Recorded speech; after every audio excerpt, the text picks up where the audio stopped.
है, मैं श्रद्धांजलि सिंह। आज हम लोग पढ़ेंगे क्लॉज। आइए देखते हैं क्लॉज किसे कहते हैं, क्या होता है क्लॉज। क्लॉज क्या होता है? वो शब्दों का समूह होता है, वर्ड्स का एक ग्रुप होता है और उसमें कंपलसरी क्या है कि एक सब्जेक्ट और एक वर्ब होना चाहिए। जैसे कि सेंटेंस में क्या होता है, ग्रुप ऑफ वर्ड्स होता है which makes a complete sense, लेकिन क्लॉज में ये कंपलसरी नहीं है कि वो कंप्लीट सेंस दे, क्योंकि कुछ क्लॉज कंप्लीट सेंस देते हैं और कुछ नहीं देते हैं, लेकिन ये कंपलसरी है कि सब्जेक्ट और वर्ब क्लॉज में होने चाहिए। तो डेफिनेशन देखते हैं क्लॉज की। Clause is a group of words with subject and verb. Second definition देखते हैं। Clause is a group of words which may or may not have complete sense. Means clause में subject और verb का होना compulsory है, लेकिन ये compulsory नहीं है कि जो clause group of words होगा वो sure ही कोई complete sense देगा। That can give a complete sense and may not, मतलब कि दे भी सकता है और नहीं भी दे सकता है। देखते हैं clause कितने टाइप के होते हैं, कौन कौन से clause हैं। क्लॉज मेनली दो प्रकार के होते हैं, प्रिंसिपल क्लॉज और सबऑर्डिनेट क्लॉज। अब प्रिंसिपल क्लॉज को क्या कहते हैं? इंडिपेंडेंट क्लॉज भी कहते हैं। इंडिपेंडेंट क्लॉज मतलब कि स्वतंत्र क्लॉज, ये अपना खुद में आंसर देता है, कंप्लीट सेंस देता है। तो प्रिंसिपल क्लॉज जो होता है उसमें भी सब्जेक्ट और वर्ब होते हैं। सबऑर्डिनेट क्लॉज जो होता है वो सहायक उपवाक्य होता है, तो इसमें भी सब्जेक्ट और वर्ब होंगे। अब क्या है, प्रिंसिपल क्लॉज जो होता है वो हमेशा क्या है, कंप्लीट सेंस देता है, और सबऑर्डिनेट क्लॉज जो होता है वो कंप्लीट सेंस नहीं देता है। इसकी मीनिंग डिपेंड करती है किस पे? प्रिंसिपल क्लॉज पे।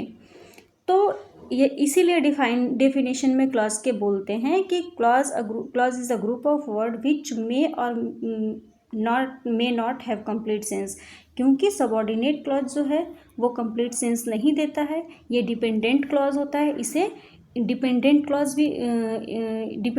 भी बोलते हैं। और प्रिंसिपल क्लॉज जो होता है वो इंडिपेंडेंट होता है, वो स्वतंत्र होता है।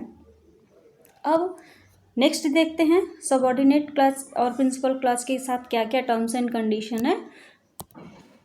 Subordinate clause never comes alone, always come with principal clause. अब यह है कि सबऑर्डिनेट क्लॉज जो है कभी भी अकेला नहीं आता। अगर सबऑर्डिनेट क्लॉज है मतलब प्रिंसिपल क्लॉज भी उस सेंटेंस में होगा, क्योंकि सबऑर्डिनेट क्लॉज क्या है, प्रिंसिपल क्लॉज पे डिपेंड करता है। वो अकेला नहीं आ सकता, वो स्वतंत्र आके अपना मीनिंग नहीं देता है, वो प्रिंसिपल क्लॉज के अकॉर्डिंग मीनिंग देता है। इसलिए क्या है, सबऑर्डिनेट क्लॉज कभी भी अकेला नहीं आता। Subordinate clause never comes alone, always comes with principal clause. And principal clause क्या है वहीं पे ठीक उसके opposite. Principal clause is also known as independent clause which is a group of words with subject and verb makes a complete sense. Principal clause किसे कहते हैं? वो शब्दों का समूह होता है और सब्जेक्ट और वर्ब उसमें आते हैं, और क्या करता है, ये एक कंप्लीट सेंस देता है। तो वो सेंटेंस जो वो ग्रुप ऑफ वर्ड्स जो सब्जेक्ट और वर्ब के साथ हो और कंप्लीट सेंस देता हो, वहाँ पे क्या होता है, प्रिंसिपल क्लॉज होता है। अच्छा, प्रिंसिपल क्लॉज को ऐड करने के लिए कुछ नियम है, या प्रिंसिपल क्लॉज के साथ कौन कौन से वर्ड्स आते हैं तो हम पहचान सकते हैं कि ये प्रिंसिपल क्लॉज है, या दो प्रिंसिपल क्लॉज को ऐड करने वाले शब्द आते हैं। ये हैं कंजंक्शन हैं, कुछ फैन बॉयज़ करके फॉर्मूला है याद करने के लिए कि फैन बॉयज़, एफ यहाँ पे फैन बॉयज़ में एफ से मतलब है फॉर, ए से मतलब है एन से मतलब है नॉर, बी का मतलब बट, ओ का मतलब और वाई का मतलब येट, एस का मतलब सो। यानी कि फैन बॉयज से हम इसको याद कर सकते हैं कि फॉर, एंड, नॉर, बट, और, येट और सो, ये जितने भी कंजंक्शंस हैं, ये जब किसी क्लॉज के पहले आते हैं या इनसे जब कोई क्लॉज जुड़ता है, तो ये जिस क्लॉज के पहले आते हैं वो क्लॉज भी क्या होता है, प्रिंसिपल क्लॉज होता है, यानी कि इंडिपेंडेंट क्लॉज होता है। वो किसी पे आश्रित नहीं होता है, वो स्वयं में अपनी मीनिंग दे रहा होता है। प्रिंसिपल क्लॉज को पहचानने के लिए एक तो है कि वो कंप्लीट मीनिंग देगा, लेकिन जब एक ही सेंटेंस में दो क्लॉज आए तो कैसे पहचाने कि ये प्रिंसिपल है कि सबऑर्डिनेट है? तो अगर उसके पहले फॉर, एंड, नॉर, बट और येट या सो से ऐड हुए हो दो वाक्य, तो वहाँ पे वो दोनों क्या हो जाएंगे, जो जिनके पहले ये आके जुड़ेगा वो क्लॉज भी प्रिंसिपल क्लॉज होगा। जैसे कि these all comes with principal clause, मतलब फैन वॉइस के थ्रू जो भी कंजंक्शन आते हैं और एक सेंटेंस को दूसरे से जोड़ते हैं, तो जिसके साथ ये आता है these all comes with principal clause, वो हमेशा प्रिंसिपल क्लॉज के साथ ये कंजंक्शन आते हैं। एंड एड टू और मोर प्रिंसिपल क्लॉजेज या इंडिपेंडेंट क्लॉजेज, ये क्लॉज, ये सारे वर्ड जो फैन वॉइस के हैं ये हमेशा प्रिंसिपल क्लॉज के साथ आते हैं और दो प्रिंसिपल क्लॉज या उनसे दो से अधिक प्रिंसिपल क्लॉज को जोड़ने का काम करते हैं। अब नेक्स्ट देखते हैं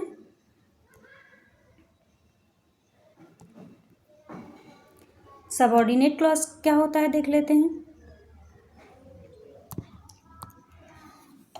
subordinate clause, it is known age dependent clause, यानी कि आश्रित उपवाक्य, दूसरे पे निर्भर, which is also a group of words with subject plus verb but does not give complete sense।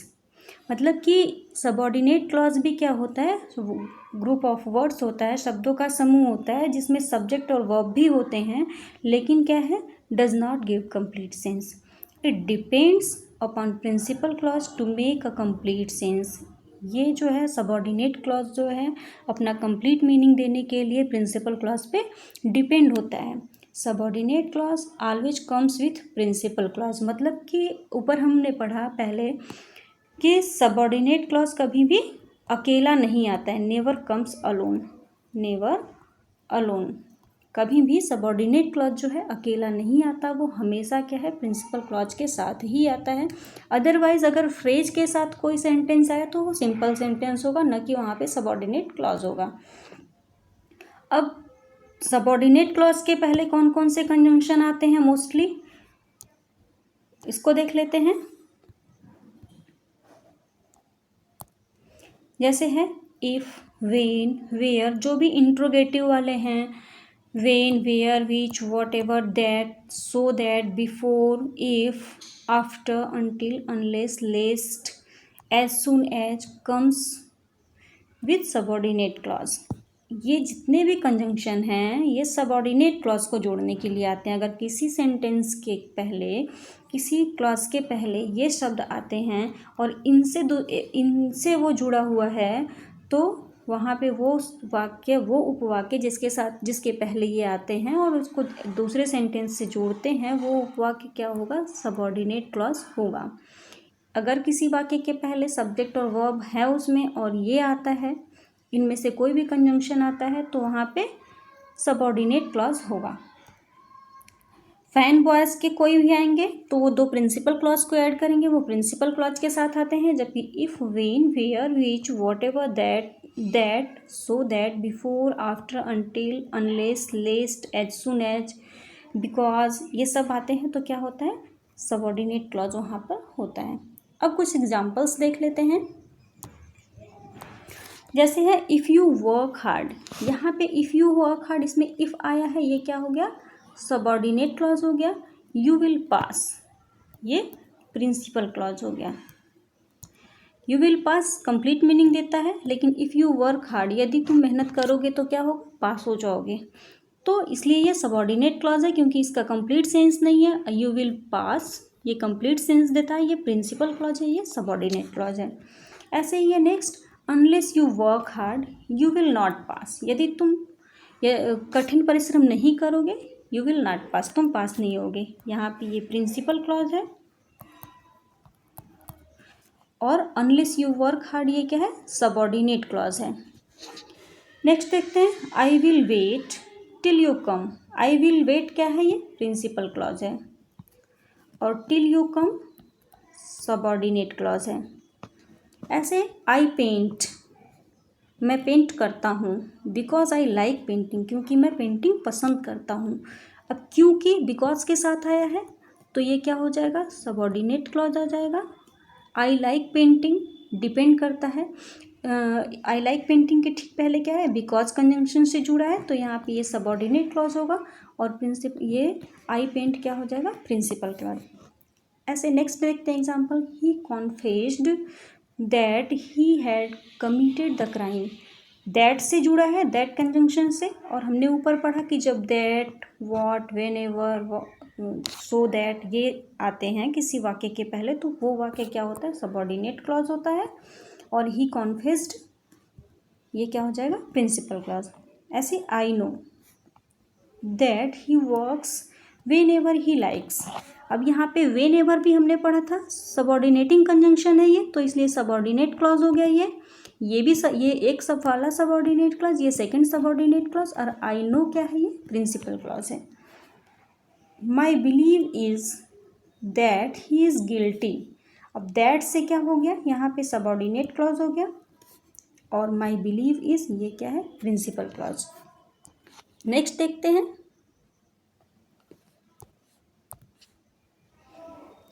Having won the match the team was happy.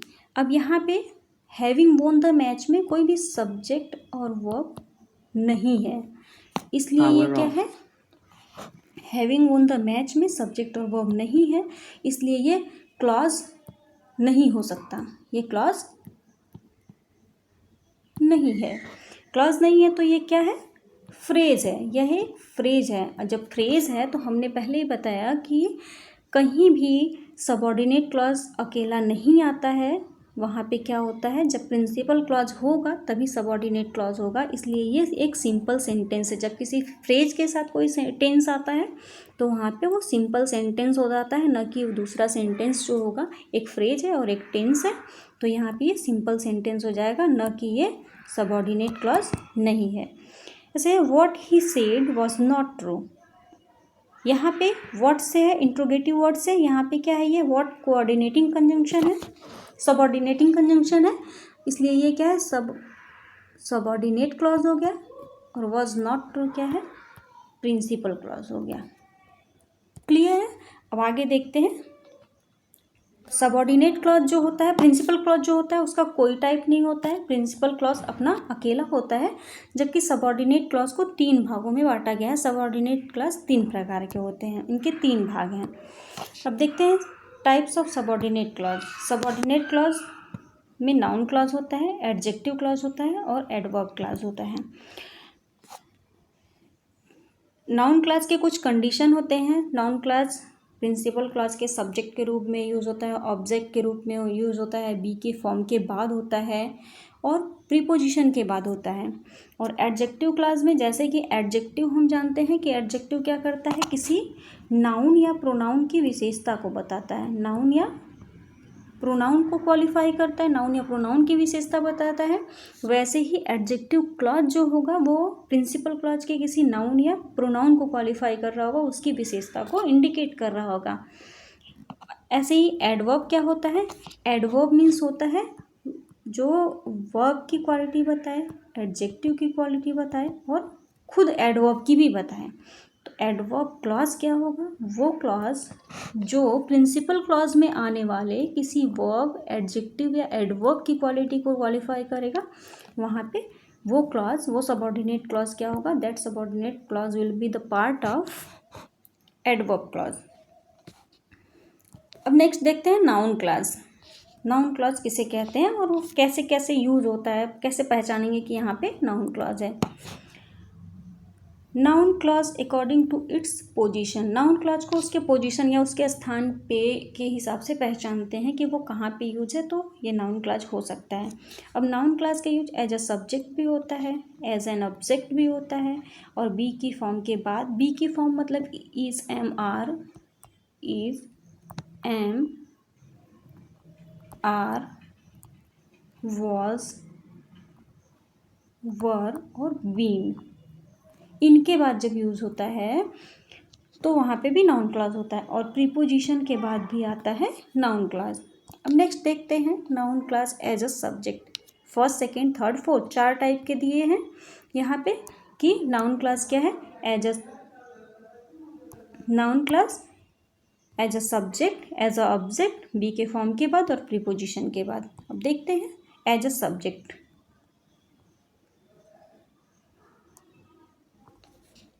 Noun clause as a subject. अब example देख लेते हैं इसका। What he said was not true.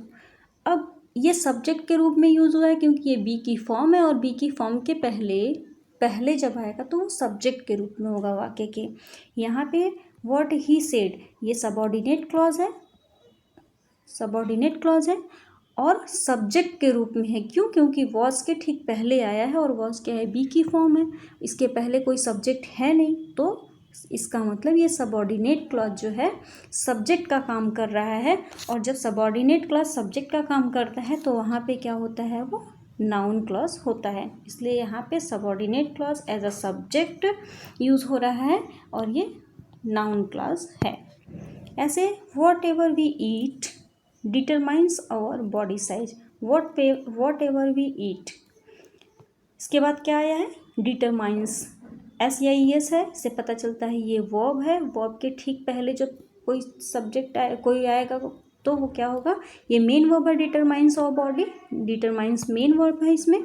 तो what ever we ईट ये क्या है, subject का काम कर रहा है और सब्जेक्ट का काम क्या करता है, कोई नाउन या प्रोनाउन करता है। तो यहाँ पे क्या हो जाएगा, नाउन क्लॉज हो जाएगा। सबऑर्डिनेट क्लॉज में noun clause as a subject होगा। से वेयर ही इज गोइंग ये सबऑर्डिनेट क्लॉज है, is not known to me, और मेन वर्ब के हेल्पिंग वर्ब के पहले आ रहा है तो ये सब्जेक्ट के रूप सबऑर्डिनेट क्लॉज और एज अ सब्जेक्ट आया है, इसलिए यहाँ पे noun clause as a subject होगा। अब नेक्स्ट देखते हैं noun clause as a object. अब जब नाउन क्लॉज ऑब्जेक्ट के रूप में होता है तो उसको पहचानना, अभी तो क्या था, सब्जेक्ट के रूप में था तो हेल्पिंग वर्ब या मेन वर्ब के ठीक पहले आके सब्जेक्ट का काम कर रहा था। जब सबऑर्डिनेट क्लॉज वहाँ पे नाउन क्लॉज था, noun clause as a subject था। अब ऑब्जेक्ट में क्या होता है कि यहाँ पे भी सब्जेक्ट वर्ब और ऑब्जेक्ट होंगे, लेकिन noun clause as an object को पहचानने के लिए जब हम प्रिंसिपल क्लॉज के वर्ब में क्या या किसको से प्रश्न करते हैं, मीन्स व्हाट या हुम से प्रश्न करने पर यदि हमें उत्तर मिलता है या आंसर मिलता है तो वहाँ पे subordinate clause noun clause as object होगा। क्या होगा, वहाँ पे सबऑर्डिनेट क्लॉज जो आएगा, अगर व्हाट या हुम से क्वेश्चन करने पर हमें रिप्लाई में कोई आंसर मिलता है तो वहाँ पे क्या हो जाएगा, नाउन क्लॉज होगा, नाउन क्लॉज एज ऑब्जेक्ट होगा। अब इसके आगे देखते हैं, एग्जाम्पल देखते हैं इसके।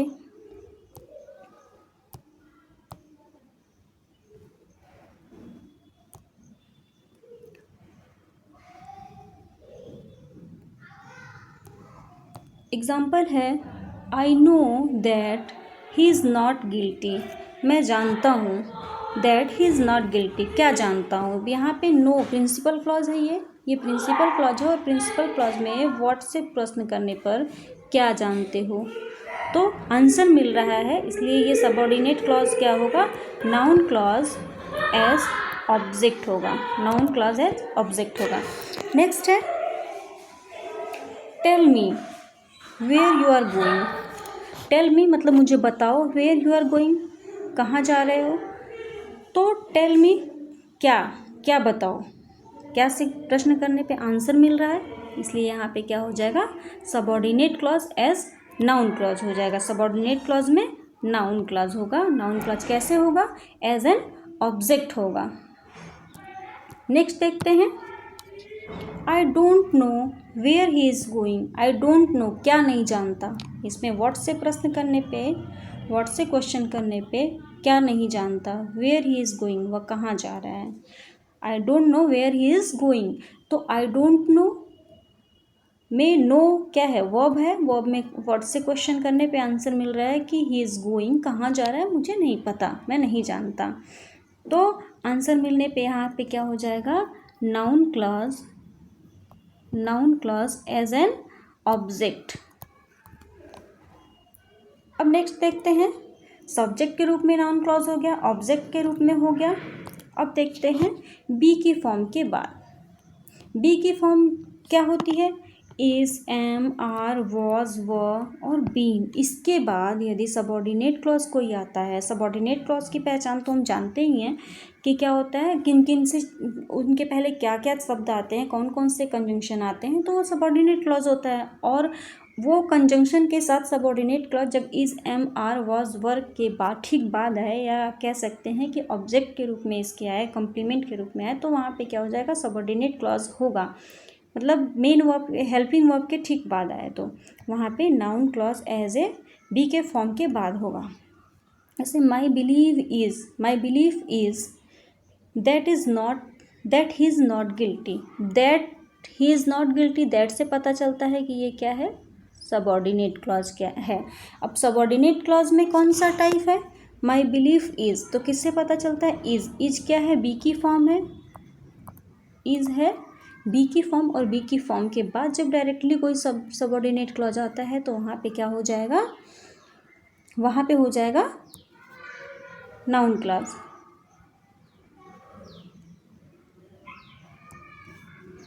वहाँ पे होगा नाउन क्लॉज बी के फॉर्म के बाद। अब हिज स्टेटमेंट क्या है, प्रिंसिपल क्लॉज है, वॉज बी की फॉर्म है, और उसके बाद that he is innocent, he is innocent, ये क्या है, सबऑर्डिनेट क्लॉज है। सबऑर्डिनेट क्लॉज कैसे है, एज अ नाउन क्लॉज। क्योंकि बी की फॉर्म के बाद आया है सबऑर्डिनेट क्लॉज। अब हो गया चारों, हम लोग क्या क्या पढ़े नाउन क्लॉज में, 3 पढ़ लिए। अभी आफ्टर प्रीपोजिशन देख लेते हैं। After preposition, if subordinate clause comes after preposition, that subordinate clause will be noun clause. जैसे there is no meaning in what he says, there is no meaning in what he says, subordinate clause हो गया। ये क्या हो गया, subordinate clause, और preposition के बाद आया है इसलिए क्या हो जाएगा, नाउन क्लॉज हो जाएगा। देयर इज़ नो मीनिंग, ये प्रिंसिपल क्लॉज है, there is no meaning principle clause है, उसके बाद प्रीपोजिशन आया है, प्रीपोजिशन के ठीक बाद जो सबऑर्डिनेट क्लॉज आएगा वो हमेशा क्या होगा, नाउन क्लॉज होगा।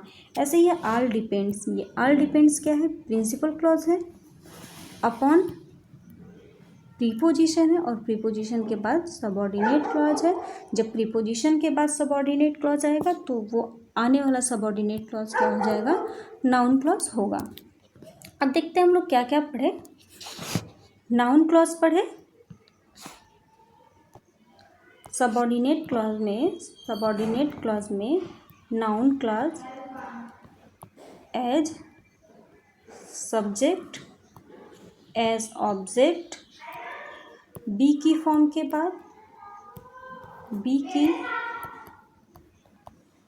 के बाद, और प्रीपोजिशन के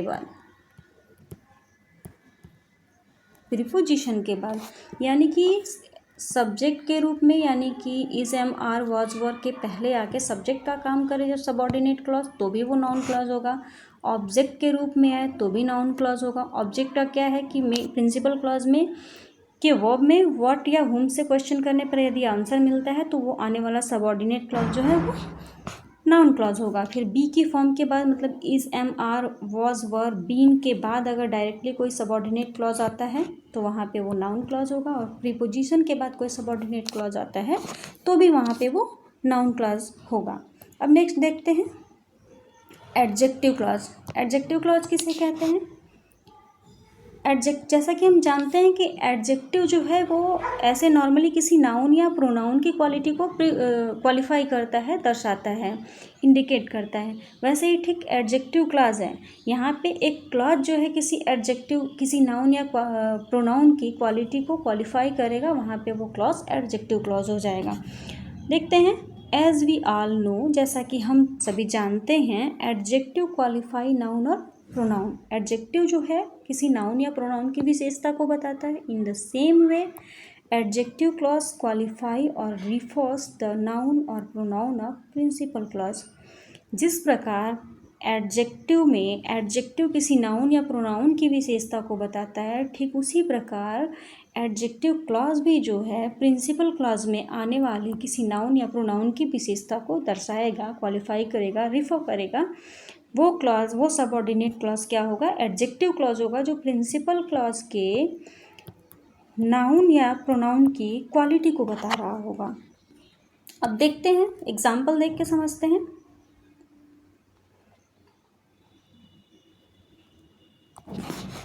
जैसे I have a black car. अब दिया है ब्लैक क्या है, यहाँ पे ये सिंपल सा सेंटेंस है। कार जो है वो नाउन है और ब्लैक क्या है, एडजेक्टिव है। तो यहाँ पे ब्लैक एडजेक्टिव क्या कर रहा है, किसी नाउन की विशेषता कार की बता रहा है। कार नाउन है, कार कैसी है, ब्लैक है। अब आते हैं क्लॉज पे, क्लॉज के एग्जाम्पल पे एडजेक्टिव क्लॉज कैसे पहचानेंगे। I have a car which is black. अब विच इज़ ब्लैक वाला पोर्शन क्या है, ये सबऑर्डिनेट क्लॉज है। आई हैव अ कार ये क्या है, प्रिंसिपल क्लॉज है। अब I have a car which is black, मेरे पास एक कार है जो कि ब्लैक है। अब ये पूरा का पूरा black which is black car की विशेषता को बता रहा है, और कार क्या है, प्रिंसिपल क्लॉज में एक नाउन है, और नाउन की विशेषता ये ब्लैक बता रहा है, सबऑर्डिनेट क्लॉज बता रहा है, इसलिए ये क्या हो जाएगा, एडजेक्टिव क्लॉज होगा।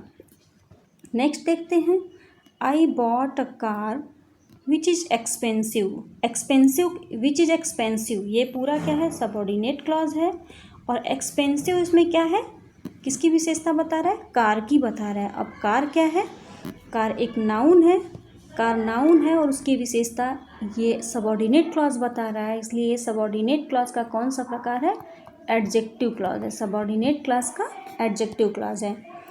नेक्स्ट देखते हैं, this is the house where I lived.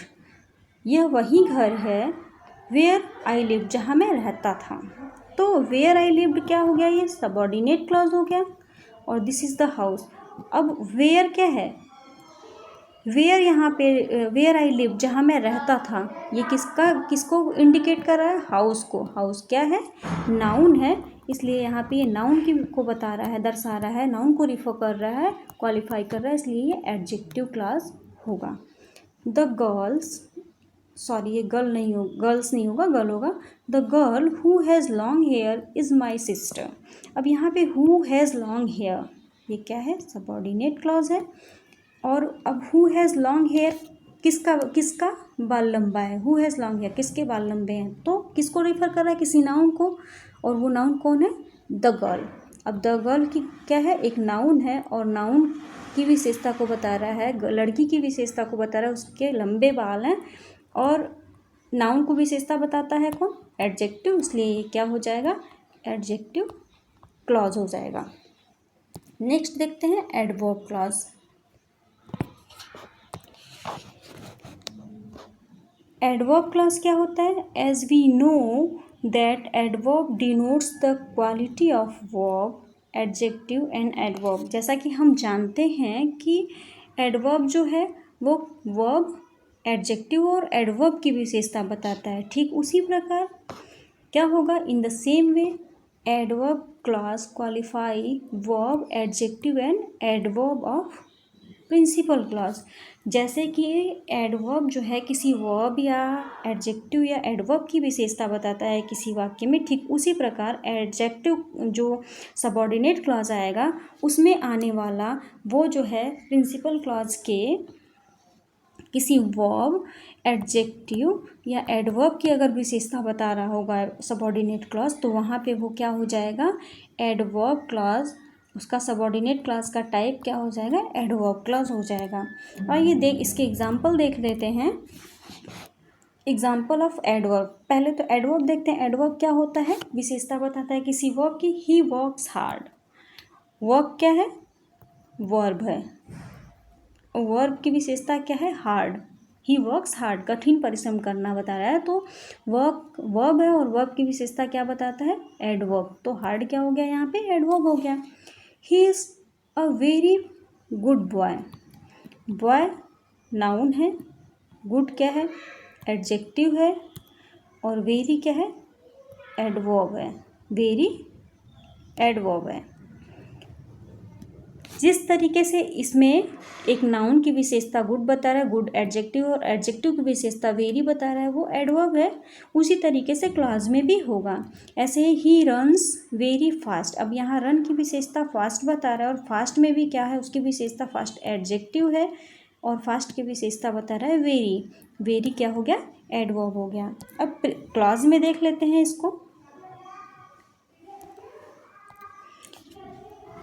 Clause में है if you work hard you will pass. You will पास क्या है? प्रिंसिपल क्लॉज है। और इफ़ यू वर्क हार्ड क्या है? सबॉर्डिनेट क्लॉज है। सबॉर्डिनेट। अब इफ़ यू वर्क हार्ड, यदि तुम कठिन परिश्रम करोगे तो पास हो जाओगे। पास होना क्या है? पास होना वर्ब है। और ये पूरा का पूरा सबॉर्डिनेट क्लॉज इस पास की विशेषता बता रहा है, इसलिए यहाँ पे ये क्या हो जाएगा? एडवर्ब क्लॉज होगा। एडवर्ब क्लॉज होगा। ऐसे I paint because I like painting, मैं पेंट करता हूँ, ये प्रिंसिपल क्लॉज हो गया। और ये सबॉर्डिनेट क्लॉज हो गया बिकॉज आई लाइक पेंटिंग, क्योंकि मैं पेंटिंग पसंद करता हूँ। अब पेंट करने की ये बिकॉज आई लाइक पेंटिंग, मैं पेंटिंग पसंद करता हूँ तो इसलिए पेंट करता हूँ। ये पेंट क्या है? वर्ब है। और वर्ब की विशेषता बता रहा है ये क्लॉज, इसलिए ये क्लॉज क्या हो जाएगा? एडवर्ब क्लॉज होगा। नेक्स्ट एग्जाम्पल देखते हैं। Although he is poor he is honest, ये प्रिंसिपल क्लॉज है। ये प्रिंसिपल क्लॉज है। ऑल्दो ही इज पुअर ये क्या है? सबॉर्डिनेट क्लॉज है। ही इज़ पुअर, यद्यपि कि वह गरीब है फिर भी वह क्या? He is honest. गरीब होना ये एडजेक्टिव है। और ये एडजेक्टिव किसकी विशेषता बता रहा है? ये ऑनेस्ट की विशेषता बता रहा है। ऑनेस्ट की विशेषता बता रहा है ये पूरा क्लॉज, इसलिए ये क्या हो जाएगा? एडवर्ब क्लॉज होगा। ऑल्दो ही इज़ पुअर और ऑनेस्ट क्या है? एडजेक्टिव है। और जब सबॉर्डिनेट क्लॉज किसी एडजेक्टिव की विशेषता बता रहा है तो वो सबॉर्डिनेट क्लॉज एडवर्ब क्लॉज हो जाएगा। पेंट क्या है? प्रिंसिपल क्लॉज का वर्ब है और इसकी विशेषता को बता रहा है ये सबॉर्डिनेट क्लॉज, इसलिए यहाँ पे क्या हो जाएगा?